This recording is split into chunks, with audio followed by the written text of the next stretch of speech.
interspliced with some genius in-game analysis, I must say. Always. Okay. And welcome to Overtime, brought to you by KingsCast at www.kingscast.net.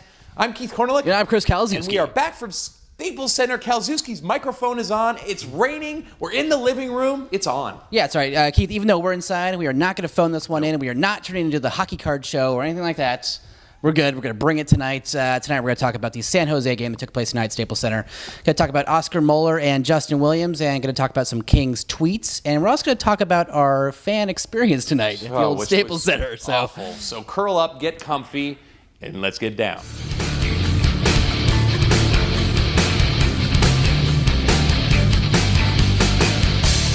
What's up, Kings fans? Keith here. San Jose Sharks in town at Staples Center. San Jose Sharks doing an amazing job up in the Pacific Division. I'm saying it's going to be close. 0-0 going to the second. Massive earthquake, game postponed. All right, Keith, so the Kings played a big one tonight against division-leading San Jose Sharks. Big game, 6 points behind them before the game started. So division title within reach, would you say?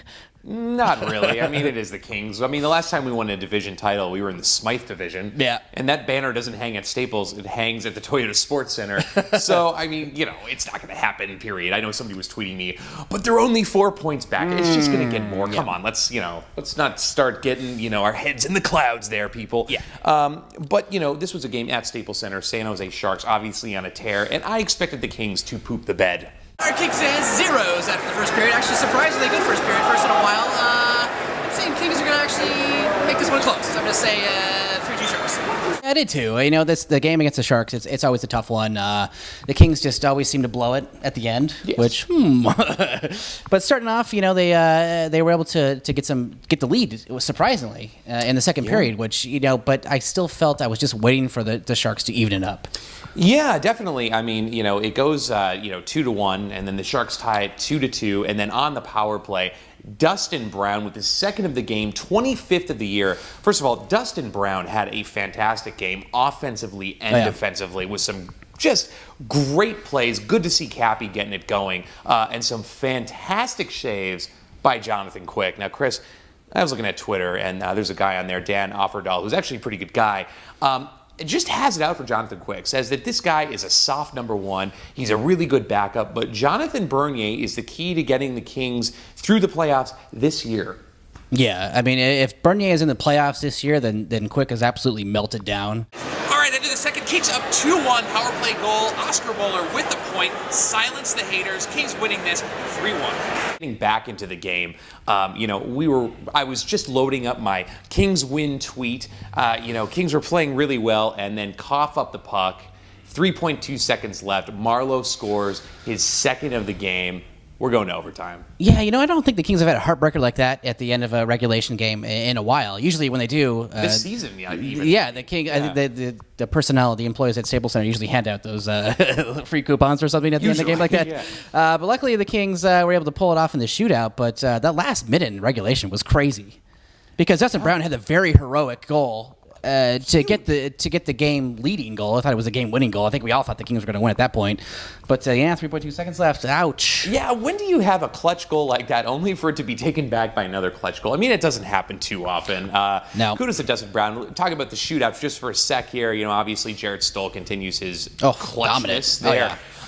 But Dustin Brown, in the fifth round going into a shootout, he gets the goal and people start throwing hats on the ice. Okay, look, fans, I don't know if you understand what a hat trick is, but that only applies to regulation. Absolutely. Sorry, I don't think that should ever stop. I mean, we're not even going to attempt to debate this because I think we both agree. Yeah, no, I mean, I think there were 6 or 7 hats out there. David Courtney, the public address announcer, had to say, please don't throw anything on the ice. I wish he would have said it's not a hat trick, and maybe people would have gotten a clue, but that was kind of weird. So we won the game in the fifth round of the shootout. I'll take it, gave them a point. Really doesn't matter. Sharks fans, you suck. Here's hoping for a couple more wins. Thanks. Which brings us to Kings fans, Chris, tonight at Staples Center. Now, Kings fans, I love you. I am one of you. Yep. But my God, you suck tonight. Yeah, our section was, we had someone that, I don't recall, I mean, we've had some of the most annoying people ever. We've had Flyers fans cursing the entire game. We've had Ducks fans being obnoxious, starting fights. But tonight we had a screamer. And, folks, this was not a child.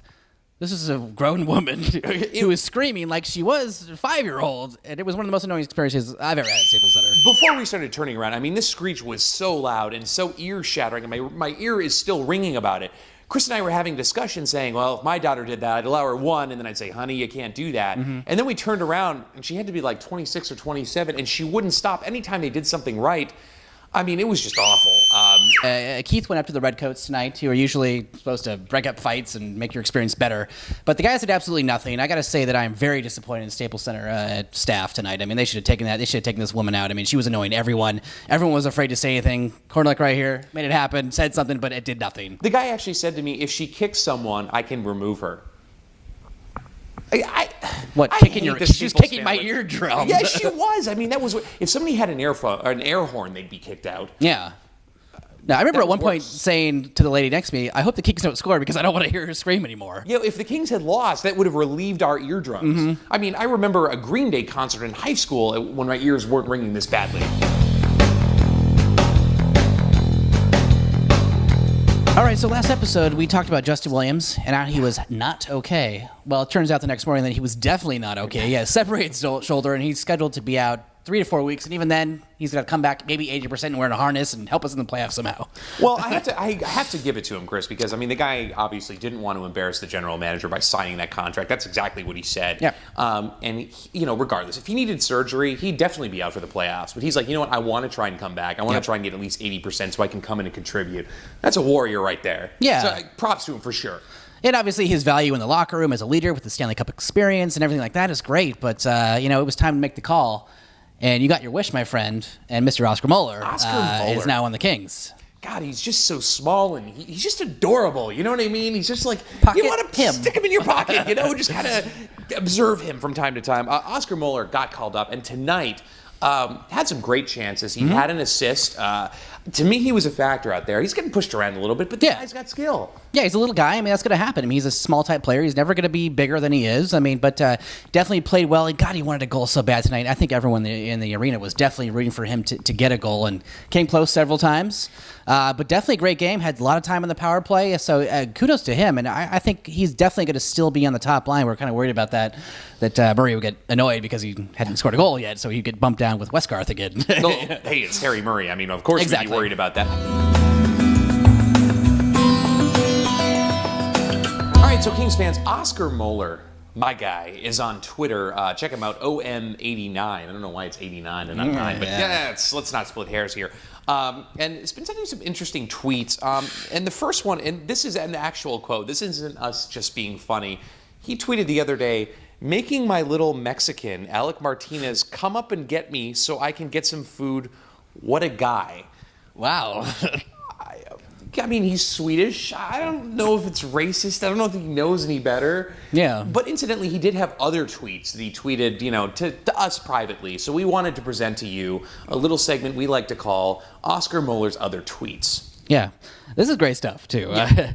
This is another one he had. He said, man, it's been a couple of months since I've been to L.A. Drew's gotten fat. Too many donuts. I mean, sometimes I would argue that one. Another one, dang, bummed that Grandpa JW got hurt. Not even a freakish injury, a straight-up legit one. Good for me. I mean, he feels bad, obviously, but it is his chance. Yeah. So. No, okay. How about this one?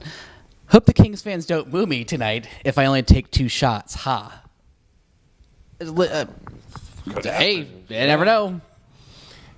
And finally, hey, Coach Murray, who I guess is also on Twitter, please keep me on the top line tonight. I don't want to play with Westy. That's fair. I wouldn't either. Yeah, no. Personally. Yeah.